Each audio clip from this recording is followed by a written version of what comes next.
on to the open forum that we've all been waiting for. Just to give you a bit of a guideline, the first 30 minutes will be allocated for pre-gathered questions that the various members have already submitted prior to the event. The last 30 minutes will be open for members who are present today but who would like to ask their questions. We will try to accommodate as many questions as possible, and please allow us to bear with us as we limit everyone to one question per person. I would like to now introduce our moderator for this evening. Attorney Tessie Lu, or TL and Wanzon, from SGV. TL is experienced on various issues involving global tax planning, multi-country branch structuring, intellectual property migration, local country integration, transfer pricing study, determination of applicable arm's length price for various U.S. corporations, and TP documentation and APA assistance. She is a certified public accountant and a lawyer with a Master's of Law in International Taxation degree from the University of Florida, Levin College of Law. She also graduated from San Beda College, Bachelor of Laws, and University of the Philippines, Diliman, Bachelor of Science in Business Administration and Accountancy. Thank you again, Attorney TL, for graciously agreeing to be our moderator for this evening. Please join me in welcoming her, as well as thanking her for her participation in tonight's engagement.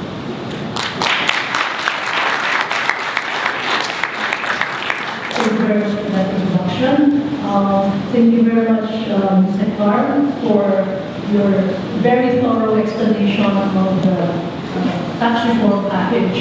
To start the ball rolling, the first question that we received is, how will the train make tax collection easier or simpler for the BIR? Thank you. That is, I think, a very good question.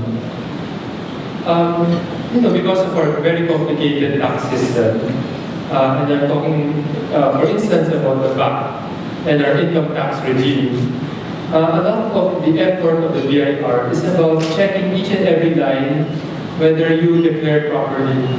Because they cannot do that, they, of course, enter into a negotiation or start to probably, for some, accept bribes or extort. I worked on tax for 15 years, and I see a very recurring pattern. The simpler the tax system, the easier for everyone. And there's no need to be fool or the fool. That is why we are proposing that we go from the current system where we have high rates and lower rates to a system where we have very low rates and a very wide base, so that everyone pays, and it's like Malaysia, it's a 6% VAT and a few exemptions. So that's one.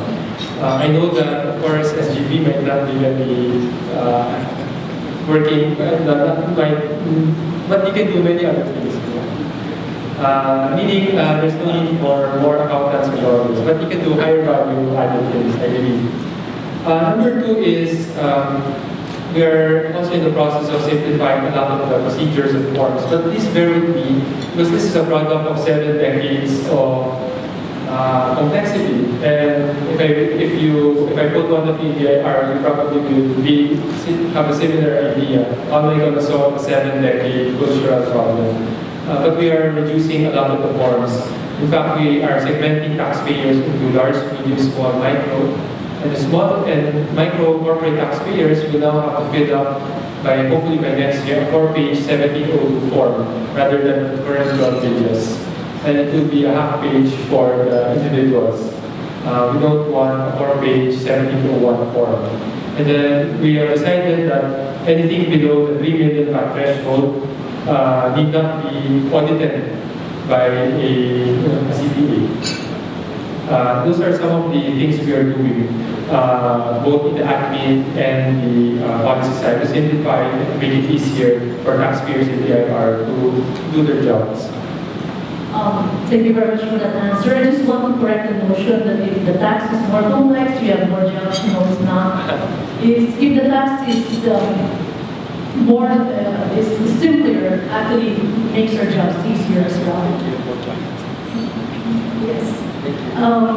On the other side of the coin, so aids the protection of the BIR. What is, on the other hand, the protection of taxpayers in terms of the money that was collected? Well, okay, there's a bill, Congress called the Taxpayers' Bill of Rights. It's undergone already 2 hearings, and we are keen to support that. But, I really think the real solution to protect taxpayers and the BIR from both abuse from both sides, we have the very simple tax system. In fact, my vision is if I stay very long, I want the tax code to be just 1/4 of the thickness so that it's easier. Not only do we have the tax code as that thing, we have so many special laws that we have to refer to and check, and that creates a set of regulations and RMOs and rulings that no one can keep track. So I think, on the one hand, we will protect your rights better. On the other hand, we have to address the root cause of the problem, which is the complexity that creates all these abuses. If the goal of the government is for a simpler tax system, why is flat tax not being considered? Because we have that's a very good question. Because our Constitution mandates us to evolve a progressive tax, and a flat tax is not progressive. It treats high score and the richest professional the same. In policy making, there is no perfect balance. It's the most difficult. In tax, we have to balance 3 things, and they can never be satisfied all at once, except for one tax, property tax. So what are the 3 things that we need to balance? Simplicity, equity, and efficiency. If we want efficiency and simplicity, we go for a flat tax. That's going to be highly inequitable. If we want an equitable VAT, we should have 5% for the poor and 20% for the rich. But that will affect the simplicity and the efficiency. So it's really difficult. Essentially, you're telling us that this tax reform is treading on the thin line of getting the balance. Well, I think the most balanced tax, I think, is one that has the lowest possible rates, but the broadest possible base. In fact, I did the computation. We can live with a 7% VAT, so long as everything is VATable except 4 items: agriculture, raw food, meaning those in fresh state, education and health, and everything else will be VATable. So I think that will be far fairer for everyone. For all those who have been paid 12%, of course we will be happy. But for those who have been exempted from the VAT since 30 years ago, of course they will rebel. So it's difficult. But I think that's the best approach. On the topic of personal income tax, you mentioned earlier on the minimum wage earners, but the concept of minimum wage earners is no longer present under the reform bill. What specific benefits can they still save and expect from the trade? Oh, well, okay, that's also a very, very good question. I was asked that in yesterday's hearing. I think I have around 5 explanations. But number one is we cannot benefit everyone because that would mean lowering taxes for everyone. And if we do that, that would be disastrous because there's no more public good to be provided. I would like to think that we have already relieved the minimum wage workers for 10 years already, since 2008, when we exempted them. So they actually were the first to benefit, and I think they should recognize that. But now we have to deal with everyone else who have been working hard and paying 1/3 of their income in taxes. That's the next step of this reform. So let's look at it as a package. The second is, there's a very big problem with the minimum wage because when you're 1 peso above minimum wage, you're not minimum wage, you're taxable at 20% in Metro Manila. That means so many minimum wage workers and their employers do not want to graduate, and my grandmother doesn't want to graduate. And I interviewed many workers, they don't want to graduate because okay, you earn 1 peso or 10 peso or 100 peso more, but then you're taxed 1/5 of your income. With the reform, we are going to exempt the first 250,000. I think many minimum wage will graduate. And only the peso above 250,000 is taxable, not the whole amount. Number 3 is we have a social welfare card system that will provide various incentives, subsidies to vulnerable workers. Oh, in fact, I wanted to tell you that we are very interested to go to India to learn from the ANHAR program because in 2 years' time, we want everyone to have a national ID as the sole basis for transacting in government, availing of subsidies like senior citizens and PWDs and those victims of calamities. And minimum wage workers are also going to benefit from that. Then I also tell these people that I don't think exemptions is a good idea. I think every Filipino should pick something, but we do it progressively. It cannot be always exempt subsidies, freebies, and incentives, because that creates bad incentive and the sense of nationalism is eroded. So I think with those reasons, minimum wage workers should not fear. In fact, we are making it easier for them to graduate. Okay, so essentially, the minimum wage now is 250, and everyone, they can actually improve their income without getting taxed. Yeah, but minimum wage in Manila is almost 500, multiplied by 312 days a year is 150,000. They can go up and still be exempt without fearing that their entire 500 peso is taxable because they're just 1 peso from minimum wage. I think everyone should see the bigger picture, not be focused on a narrow issue. So that's good news for the minimum wage earner. They can have an additional 100,000 without being subject to tax. Still on the PID, there is removal of personal and additional exemption. Wouldn't that be counterintuitive to the government's goal of increasing the net take-home pay of individuals? Well, the 250 is included actually to incorporate those exemptions. So 50,000 plus 25,000 times 4 is 150. And you still have 100 more. And the 250 is by person, not as a household. So the two of you are working is 500,000. That's even far better. There are 2 reasons why we're doing this. Number 1 is we've not adjusted the tax brackets for 20 years. And everyone else in the region are going towards 20 to 25%. So we have to be competitive. Should PIP still cover the future impact of removal of fringe benefit? This one difficult area that we are still studying. One option is we just merge the fringe benefit with the gross income, which is, I believe many countries do that. The other is to treat it separately, but they will have to pay the higher 35%, because these are typically very big packages that only the richest executive. The richer you are, the more you get. So I think this is just a fair share that you have to compensate.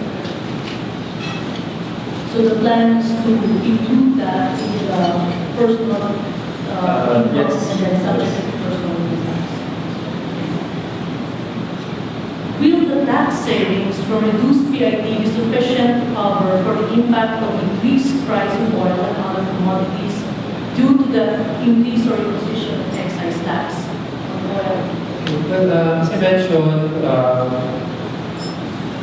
with the 14 peso increase in these last year, hardly did we see prices increase. And if it does, I believe it is going to be driven by profiteering more than anything else. So I don't think a 3 peso increase should warrant a significant increase in price. In fact, I looked at all the reaction of businessmen. I'm sorry I have to generalize, but I'm sure not everyone is the same. When the oil prices gradually increased to 60 pesos per liter from as low as 20 pesos, everyone has an excuse to increase price. But when the oil prices collapsed in 2015, from 60 to 20, I did not see the same drastic reduction in shipping costs, in logistics, in traffic, in groceries, and in airfare. Only the surcharge is removed. So I think that tells us something about how typical lines work. So I hope people will not take advantage of this tax reform because I really cannot see how prices will increase when the 14 peso increase in diesel hardly increase the basic commodities. But do you recognize that there is a possibility for people to take advantage of it? Yes, I think so. That is why we will exert effort to monitor price and give sanction needed. On the matter of simplicity of taxation, there's a suggestion here that what if we include all the other taxes that, for example, all other income, for example, those that are subject to final tax, and just subject them to one tax? Yes, like you're talking about passive income. Yes. That is in package 4, which will be presented to Congress maybe this year or early next year. So there is 4 more packages that will follow, and that is one of them. So one of the actions, or one of the things that we can look forward to in package 4 is a simpler classification of taxes to restore active or income operations. So that's possible. Well, today we have many rates depending on the instrument, the residency, the type of institution, whether or not there's a tax treaty, the maturity, and the currency. I counted 60 rates. I don't think we can live with that. So we will try to harmonize and simplify as much as we can. Let's proceed to the VAT portion of the reform. We already addressed the issue on the export sales. What about the countermeasures? Are there any that are put in place to alleviate the potential negative impact of removal of foreign currency denominated sales from the list of zero-rated transactions? I really think we should simplify the tax system. So zero-rated should just be for exporters, regardless of what form it takes, regardless whether it is paid in whatever currency. So I think that will help simplify the tax system. If you're an exporter, you are zero-rated and you should get a refund. And under the bill you proposed, you will get cash refund in 90 days. If we cannot create that system, then we will not change the status quo. On the removal of the VAT exemptions in low-cost housing, low-cost and socialized housing, is there a possible way to place low-cost and socialized housing in the same position as senior citizens or persons with disability, and thus their VAT exemptions will be retained? I'll give an example. In my condo, there are many units sold below the threshold so that they can be VAT exempt. And they're just combined to create bigger units. And that's a massive loophole. And there are also many blocks that are in that form. Although the BIR issued regulation to address that problem. The reality here is we are not making the cost of housing more expensive. For socialized housing, there's a voucher or subsidy system for the poor. And that is in the law, the bill that was proposed. For low-cost housing, I asked any bank, and they will not lend to someone below more or less 30,000 in monthly income for these types of houses. Therefore, for the low-cost, we need those above socialized towards 3 billion. And these same people are going to benefit from income tax. So when taken as a package, it does not mean that it's more expensive. And there's one very wrong idea that the housing price will increase by 12%. Totally not true. It will increase more or less by 6% because these developers paid VAT, input VAT, but cannot pass it on. Therefore, they just artificially increase the price. Is there any study that you've encountered that this might actually hinder housing projects in the government? I don't think so. Totally. I talked to many honest developers, and they think this proper permitting system works, and the voucher system or a subsidy through e-big loans can help. In fact, the biggest problem of developers is not the tax, but the licenses, the construction permits, the cuts being asked by some people, the price of land. So don't blame the bank for deeper problems. Then the honest developers actually understand. Tax becomes easier, stable. So it's excuse me. Yes. The current banking solution. So you have so many problems, you lose margin, so you ask for exemption. After 7 decades, half of the economy is exempt. So I don't think that's a very good system. We just lose money in that process. On ROHQ, the 15% withholding tax on qualified ROHQ employees will be removed. Is there a transition period in place for this, or that's automatic? No, because number one, we're lowering income taxes, so the gap is much less. Instead of 32%, 15, it is 15 and 20 to 25 for 95% of taxpayers. Number two, the biggest beneficiary are Filipinos, not expats. They account for, according to Pamuli data, 17%. 20% of Pamuli members benefit from ROHQ. The 80% are low staff, which pay regular. So I don't understand why the richer and more productive staff pay less than the equally hardworking regular staff. And of the 20%, only 3% are expats, and 17% are Filipinos. So it's really unfair. Number two, when we gave those exemptions or low rates, the economy was nowhere as good as it is today. So today, they have to look at the market and the bigger and the better prospects that this economy provides. Number three,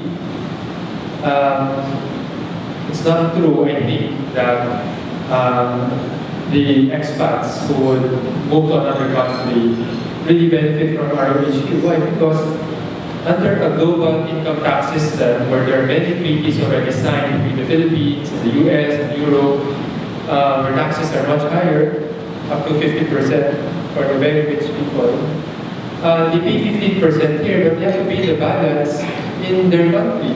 So we're just giving away money that should be paid to the Philippines. So that's one. Number two is, I understand many multinationals have tax equalization arrangements. And I myself signed something when I joined one before.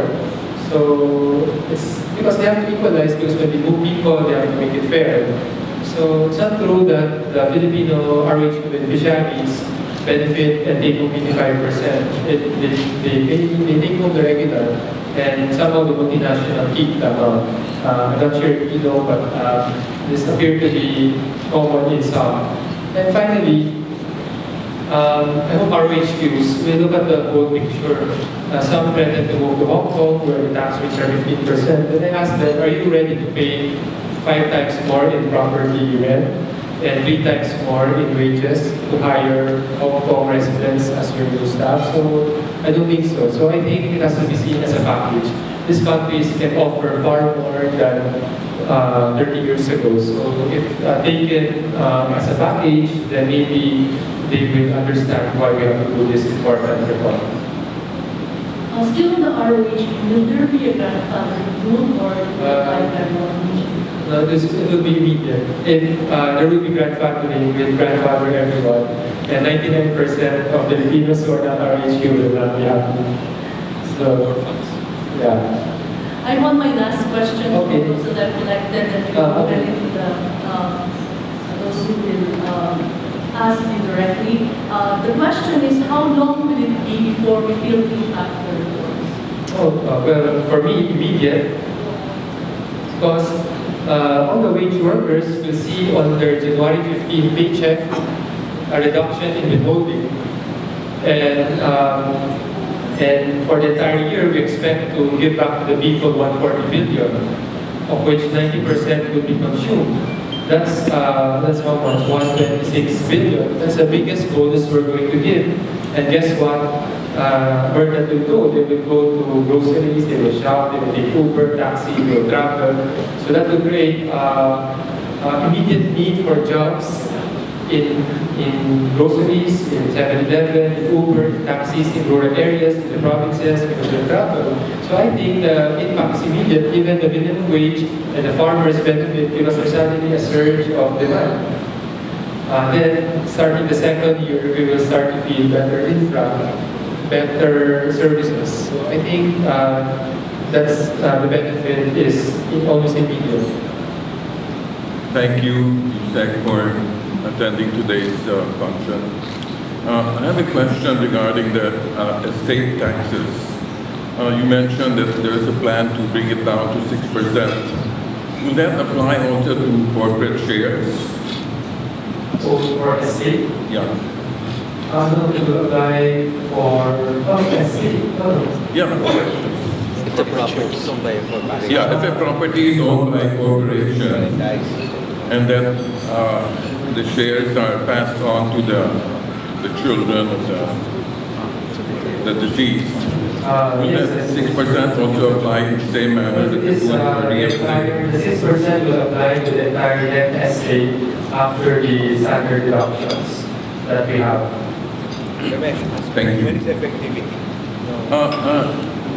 What is effectivity? The gentleman behind me wanted to know when the effectivity will be, but I understand that it's still going to be approved by Congress. Am I correct? Well, the effectivity we hope for the entire package is on January 1. And we hope the Senate will move fast in the next 2 months. The President signs it before the end of the year so that we can advertise and prepare. Thank you. Thank you. Will the donor be questioned on the source of that property? He is already willing to pay 6%. Let's say, for example, somebody has 20 million in his account and wants to pay the 6% and give this 20 million to his child. Will the donor be questioned where the 20 million came from? That's a good question. That's why I asked it. I don't know how BIR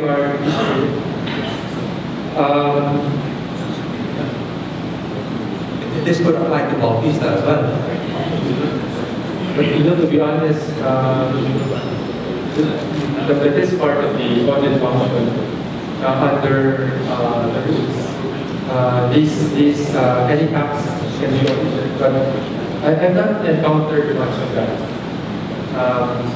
So I don't know. I cannot speak for BIR, but of course that may happen. Any taxpayer at any time should have a chance to be audited, and there's no exception.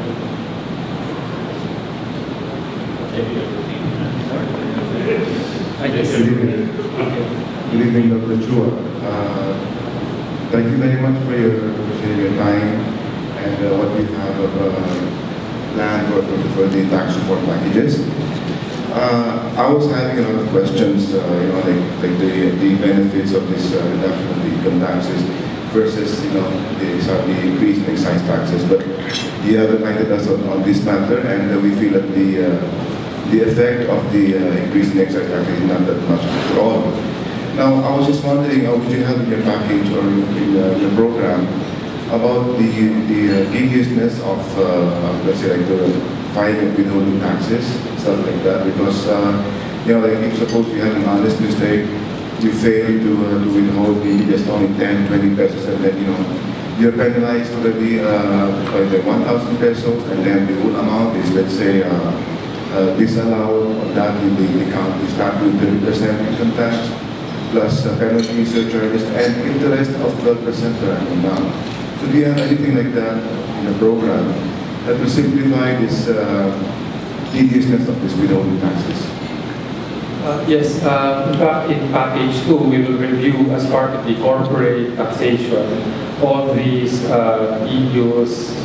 I would call them, very risk-averse kind of system. Wherein the idea here is that those who make mistakes are probably groups.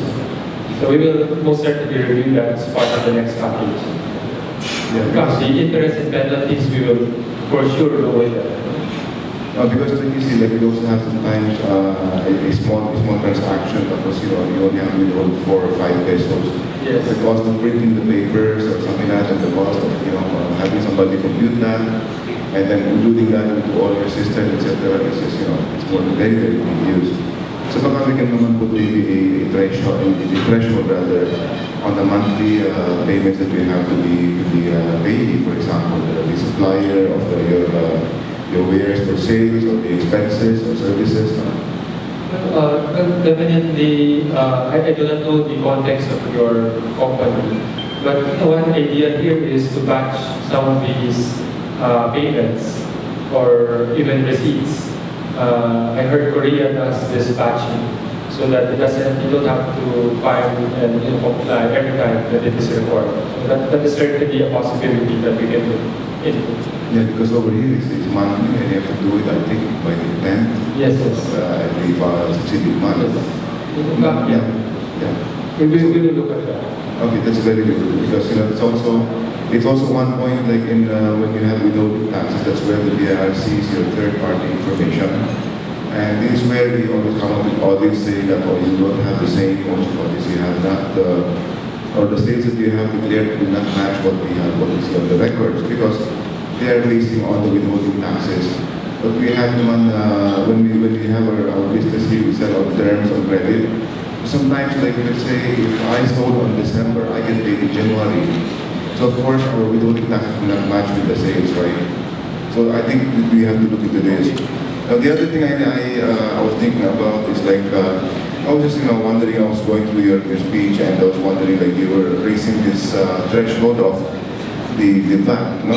If you become non-VAT, you bring it up to 3 million. But looking at it this way, if suppose I bought something from somebody at 100 pesos, for instance, my VAT input there would be, let's say, 12 pesos. I would sell it for 120, make 20% profit. And that would be VAT out of the 14.4. Less 12, I only pay 2.4. Now, correct if I'm wrong, that if suppose I'm non-VAT, I am subject to gross receipts tax, right? That's 3%. The 3% of 120 is actually, how much is that? 360. That's more than what I pay if I was VAT. Oh, well, okay, that's a good question. Fortunately, you have the option to be always in the VAT. It is not mandatory. Anyone who chooses to be in the VAT may elect and should retain that status for 3 years. This is an option we give to the small taxpayers who do not want to comply with the 12% because, on the one hand, you have the cost of paying tax. On the other hand, you also have the cost of complying in the payment of the tax, which can be tedious. So sometimes they'd rather pay a simple 3% percentage tax. But the answer to your question is still the option to be in the VAT system. Yeah, but I was wondering if the government would look into this and probably make it a simpler way to do business here. Instead of having your VAT system where you have VAT input and output, you just have a straightforward sales tax and service tax. Okay. I was looking into that sense because Final sales tax. yes, because I remember the past commissioner Kim and I would say that it is very rampant in our country to have businessmen purchasing invoices just to avoid this VAT system. So that's one part of it, but then you can think about that. The other side, I was in trying to increase our taxpayer base, is really trying to simplify the system. We have too many things that we have to file with the BIR every month, maybe probably every week already. And for a person like myself, a businessman, this takes up my time because not only do I have to do my other work, let's say sales or try to do my business development, I have to look at what my accountant is doing because after all, we are responsible when it comes to the final say. Parang silang bahala pero tayo kawawa. Parang in that sense, like we suffer for our accountants' mistakes. I have to personally look into all these books also and see that we're all compliant. That's why I want it to be on a simplified system. Para we have more people who can come up and join the formal economy. Okay, sir. Thank you very much. I just want to, of course, these are very useful insights that I will bring back to the office. I just want to comment on the final sales tax. By the way, many countries call their tax their VAT GST, but that GST operates in the input-output system or revenue system. And let me comment on the VAT. Today, 160 countries have the VAT.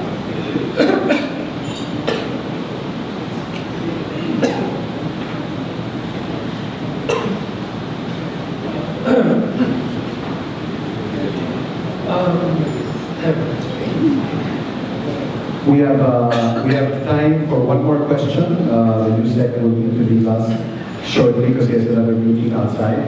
So after he addresses this, I think I can explain now. The chip got stuck.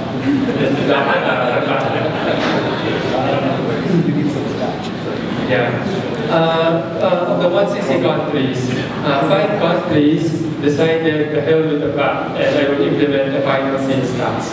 Of that 5 countries, 4 of them, after 5 years, returned to the VAT because they realized that is a better system. With the final sales tax, we lose track of the on-trade. And it becomes very inevitable because only the retailers will finally pay. Everyone else will not pay. It actually creates far more distortion and inequity. Also, I understand India recently moved to this VAT system. Because that is really the best type of consumption tax. What makes it complicated is when you multiply the exemptions and achieve a system similar to the Philippines. So the best VAT is just a low rate and exempt as few sectors as we can. That is, I think, more from a bigger picture, more efficient. thank you, Mr. Thank you very much. Thank you very much, Mr. Chua. Thank you very much. Thank you, sir. We have time for one last question. Yes, sir. Can tax reform improve yung sa inflation problem natin? And what other strategy or any steps or actions is our government going to take to improve the inflation, to help improve the economy? Just think of this. If you spend 4 hours a day on the road, that adds to your production costs. Therefore, a tax reform that is spent properly on infrastructure will reduce production costs and overall inflation. Number 2 is the exchange rate is very much market-driven. But I think overall, it is net positive for the country because we are a very open economy with a strong service, goods, and remittance sector. Therefore, that has a big multiplier effect. So I think we should not fear the peso moving to its right direction. I was told that when the BPO feared the peso was at 40, while India's BPO sector was taking advantage of the 60 to $1 in rupees, there was a big outcry. And BPO sector, the exporters wanted to fix the peso.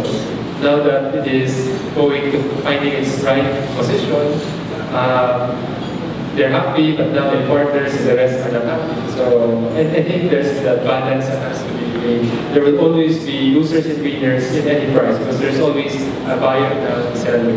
But so long as it reflects the true price and it is not dictated by central bank, then we should be safe. Thank you. Sir, one last question.